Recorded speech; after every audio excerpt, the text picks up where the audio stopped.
Halo sahabat, selamat datang di channel Nisa Audio Official.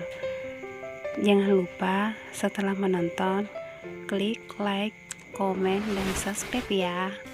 Terima kasih. Perlahan-lahan tangisan Nisa mulai mereda. Daniel memapa sang istri agar duduk di atas tempat tidur kembali. Dihapusnya sisa-sisa air mata sang istri. Dikecupnya penuh cinta puncak kepala Nisa. Daniel pun merapikan rambut sang istri yang berantakan, menyunggingkan senyum, memberikan kekuatan dan seolah memberitahukan jika dirinya baik-baik saja. Dia tidak bersedih atas penolakan Nisa. Jadi Nisa pun tak boleh bersedih. Udah puas nangisnya sayang, kamu jelek kalau nangis. Aku paling senang saat melihatmu tersenyum bagaikan surga sedang dibawa ke bumi. Jadi jangan menangis wahai surgaku, jadilah hal yang terindah dengan senyummu. Daniel merayu sang istri agar Nisa kembali tersenyum. Nisa mulai tersenyum kecil. Daniel membalas dengan senyuman lebar agar sang istri menirunya, dan Nisa malah memeluk kembali suaminya. Terima kasih karena sudah hadir dalam hidupku. Aku tidak tahu jika kamu tidak pernah datang. Mungkin sekarang aku dalam kehancuran. Teruslah seperti ini. Tolong jangan lelah mengerti akan diriku, ucap Nisa Syahdu. Iya, tapi jangan sedih lagi. Aku gak mau lihat kamu sedih lagi sayang. Udah ya, kalau kamu sedih aku mau keluar aja. Aku gak bisa lihat kamu begitu, ancam Daniel namun penuh keromantisan. Nisa mengangguk tanpa melepaskan pelukannya. Cukup lama mereka berpelukan sampai terdengar suara ketukan di pintu. Daniel tahu siapa si pengetuk pintu karena sudah hafal akan cara mengetuk orang itu. Tuh, Brian datang. Mau diledekin sama Brian karena nangis? Tanya Daniel mencandai istrinya. Nisa menggeleng dan hendak masuk ke kamar mandi untuk mencuci wajahnya. Kamu juga mau diledekin Brian? Pakai bajumu sayang, Nisa mengingatkan sebelum masuk ke dalam kamar mandi. Daniel tersadar dan meminta Brian menunggu. Setelah berpakaian, Daniel baru membukakan pintu untuk Brian. Ngapain kesini? Bukannya kamu lagi liburan? Tanya Daniel. Bos dipanggil Biasi turun, katanya bos belum makan siang. Malahan bos katanya gatal-gatal karena mama bos menaburkan bunga mawar di tempat tidur. Brian tidak menjawab pertanyaan Daniel, malah langsung berkomentar masalah gatal-gatalnya tadi. Ditanya malah ngalahin pembicaraan. Ya udah, tunggu di bawah sana, saya mau nungguin istri saya, dia masih di kamar mandi, usir Daniel halus. Ya deh, lain yang punya istri. Asisten yang selama ini setia pun diabaikan, gerutu Brian sambil melangkah menuju tangga. Tak lama Nisa keluar dari kamar mandi. Nisa langsung menuju meja riasnya yang memang sudah disediakan mama dan sepertinya baru dibeli oleh mama. Nisa menyisir rambutnya dan memakai riasan tipis bermaksud agar menyamarkan bekas tangisannya, meskipun tetap terlihat jika dia habis menangis. Ayo sayang, kita makan siang dulu. Tadi Brian kesini, disuruh Biasi manggil kita buat makan siang, ucap Daniel memberitahu. Kenapa asisten yang kemari? Bukannya dia sayang suruh libur? Tanya Nisa heran. Nggak tahu sayang, aku juga udah nanya gitu, tapi dicuekin sama dia, nggak dijawab sama sekali. Aduh Daniel tentang sikap Brian tadi. Nggak heran sayang, kan dia error sama kayak bosnya, canda Nisa sambil tersenyum. Melihat senyum Nisa bahkan membuat Daniel enggan membalas ledekan sang istri. Melihat senyum istrinya adalah hal berharga sekarang. Mereka langsung turun, perut mereka sudah merasakan lapar karena sudah lewat waktunya makan siang. Nampak Brian sudah lebih dulu stay di meja makan. Ngapain kamu di sini? Tanya Daniel iseng.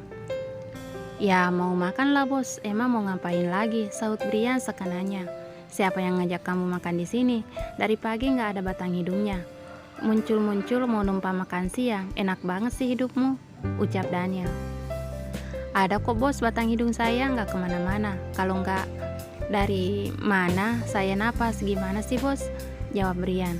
Kamu nih ada aja jawabannya, rutuk Daniel. Nisa tersenyum melihat perdebatan dua orang itu. Udah saya makan dulu, nanti dilanjut debatnya kalau udah selesai makan. Asisten Brian juga, kalau mau makan di sini letakin dulu tuh tabletnya. Mulai sekarang setiap makan dilarang bawa kerjaan. Timpal Nisa mengingatkan. Semua orang menuruti ucapan Nisa dan Nisa pun mengambilkan makanan untuk suaminya, sedangkan Brian mengurus dirinya sendiri. Selesai makan siang, Nisa membantu Biasi membereskan bekas makan siang mereka. Daniel dan Brian duduk di ruang tengah. "Kamu dari mana pagi ini? Kenapa nggak bantuin mama sama ibu tadi?" tanya Daniel yang masih penasaran. "Penasaran banget sih bos, saya tadi tuh ke kantor, ada beberapa pekerjaan yang mesti diselesaikan. Tadi saya udah nelpon nyonya besar, katanya nggak apa-apa nggak kemari. Lagian beres-beresnya udah dari kemarin, hari ini tinggal sisanya aja," jelas Brian. "Memang ada apa di kantor sampai harus diselesaikan hari ini juga?" tanya Daniel penasaran. "Gak apa-apa sih bos, hanya mengecek beberapa berkas yang bakal kita kerjain nanti. Hanya saja saya merasa ada beban kalau nggak segera diberesin," terang Brian. "Oh gitu. Oh ya, rumah buat ibu Nisa gimana? Apa udah beres semua?" tanya Daniel. "Sudah bos, tinggal balik nama. Bahkan sebenarnya sudah bisa pindah di sana. Tapi ibu sama Randy mutusin buat pindah setelah acara pernikahan. Mungkin minggu nanti mereka akan pindah, seperti usulan saya pada mereka. Dan mereka hanya perlu membawa beberapa barang penting saja, karena saya sudah lengkapi isi rumahnya, seperti perintah bos," jelas Brian. "Siapa yang mau pindah sayang?" tanya Nisa menimpali saat keluar dari dapur. "Ibu sayang, mereka akan pindah minggu nanti," saut Daniel sambil memberi ruang pada Nisa untuk duduk. "Loh, kok ibu nggak bilang tadi?" tanya Nisa lagi. "Soalnya belum pasti sayang, baru saran dari Brian, jadi belum dikonfirmasi ulang sama ibunya," jelas Daniel. "Oh, pantes. Ya udah kalian ngobrol aja, aku mau ke atas dulu sayang. Mau istirahat, kepalaku sedikit pusing," pamit Nisa hendak naik ke kamar mereka. "Loh, kok nggak bilang kalau pusing? Kita ke dokter ya?" tanya Daniel cemas. "Ya ampun, cuma agak pusing, mungkin masih lelah, nggak usah ke dokter segala. Istirahat sebentar juga bakal hilang kok," jawab Nisa sambil tersenyum mendengar kecemasan suaminya. "Jangan dianggap enteng, nanti malah parah. Kalau nggak mau ke dokter, kamu minta obat sama Biasi aja. Kita punya obat lengkap di rumah ini," jelas Daniel. "Iya bawel," ucap Nisa sambil berlalu menuju dapur kembali untuk mencari Biasi. Setelah mendapatkan obatnya, Nisa kembali ke kamar mereka. Sedangkan Daniel melanjutkan sedikit obrolan sebelum ikut pamit juga. "Jadi semua udah beres kan? Besok kita ke kantor. Nah sekarang kamu pulang saja sana. Saya mau nemenin istri saya. Kamu nggak dengar? Tadi dia bilang kalau dia lagi pusing," usir Daniel pada Brian. "Ya ampun bos, gitu amat.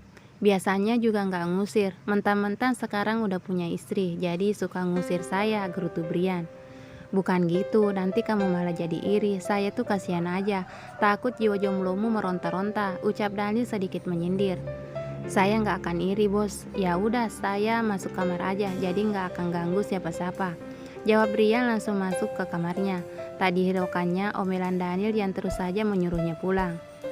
Daniel pun pasrah dan langsung menuju kamarnya. Daniel ingin melihat keadaan sang istri yang katanya sedang sakit.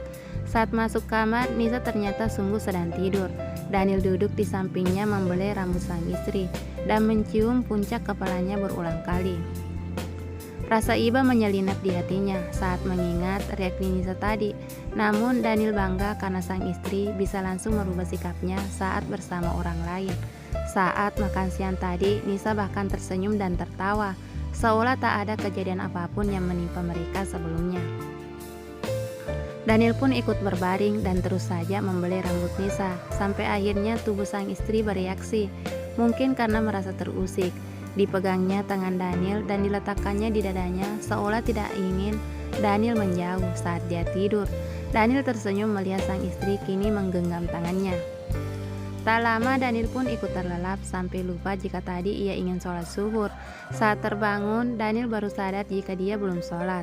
Setelah mandi, Daniel sholat asar dan langsung membangunkan sang istri karena Nisa pasti bakal marah jika sampai terlewat untuk sholat. "Sayang, bangun, sholat dulu, udah masuk waktu asar," ucap Daniel lembut membangunkan sang istri. Udah sore ya?" tanya Nisa saat melihat wajah cerah suaminya yang sepertinya habis menunaikan kewajibannya. "Iya sayang, ayo bangun. Aku ke bawah dulu minta Biasi bikin teh hangat buatmu. Mau dibawa ke sini atau di bawah saja?" tanya Daniel. "Di bawah saja, nanti aku susul kalau udah sholat," saut Nisa sambil bangkit dari duduknya. "Ya udah, aku tunggu di bawah ya," ujar Daniel setelah Nisa berdiri ke kamar mandi. Daniel pun turun ke bawah dan ternyata Brian sudah duduk santai di ruang keluarga. Daniel ke dapur meminta Bi Asi membuatkannya dan Nisa minuman. Lalu Daniel ke ruang keluarga ikut Brian yang sedang menonton berita. "Kamu beneran gak pulang?" tanya Daniel. "Emang kenapa sih bos? Biasa juga saya di sini, bos gak sibuk ngusir saya," saut Brian. "Gak apa-apa sih, hanya saja kamu tuh mengganggu pasangan pengantin baru, tahu gak?" omel Daniel. "Ya ilah bos, kan bos gak ngapa-ngapain juga. Kalau mau mesra-mesraan jangan di sini juga, kan kasihan Bi Asi sama Mang Udin, mesti lihat kalian begitu," gerutu Brian. "Biarin, rumah saya, terserah saya dong mau apa," ketus Daniel. "Iya, saya tahu bos, nggak usah diperjelas. Intinya saya malas pulang. Lagian saya besok juga mesti kesini lagi," jawab Brian kekeh. "Terserah kamu deh, berdebat sama kamu nggak akan menang," ucap Daniel pasrah. Brian hanya tersenyum penuh kemenangan. Tak lama Bi Asi mengantarkan minuman Daniel dan Nisa, juga beberapa cemilan yang memang sudah disediakan Mama Daniel. "Wah, Bibi, tadi saya nggak dikasih camilan, giliran bos dikasih. Bibi mulai pilih kasih nih," protes Brian karena tadi Bi Asi hanya memberinya minuman. "Aduh, Bibi lupa Den, maafin Bibi, tadi aja baru keingat. Kalau tadi pagi Nyonya Besar bawa kue-kue," saut Bi Asi dengan wajah menyesal. "Gak usah didengerin Bi, Bibi ke belakang aja. Oh ya, gak usah masak buat kami makan malam ya, soalnya saya mau ajak istri saya makan di luar," timpal Daniel. "Baik Tuan Muda," jawab Bi Asi dan langsung ke dapur.